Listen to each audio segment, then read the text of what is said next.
форма. Левски, както и Косовите сега, е в наказателното поле. Удар на гола! 1-0 за Левски! 1-0 за гол на Георги Иванов! Георги Иванов в 91-та минута бележи изключително важен гол на своя отбор. Левски ТСК 1-0 след това покриване на Алкийски.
Това да направи. Не!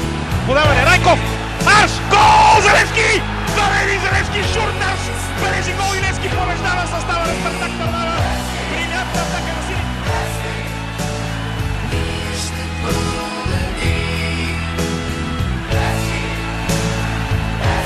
ЦСКА. Атаката на Левски обаче не е приключила. Няма засада на Владимир Гаджев. Дръпна се на време. Гаджев след това центрира към Жал Силва и това е гол. Левски повежда с 2-1 в края на срещата. Николай Митов е на седмото небе, а Жал Силва оправдава своя скъп трансфер в синя.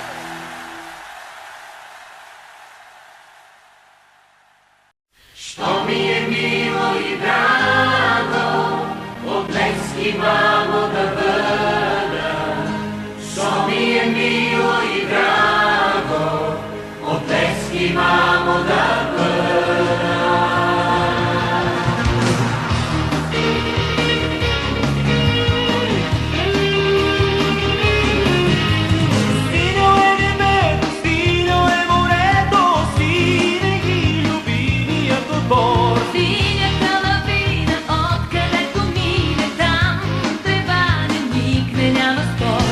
Гол за гол и ето, сините момчета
малко повече.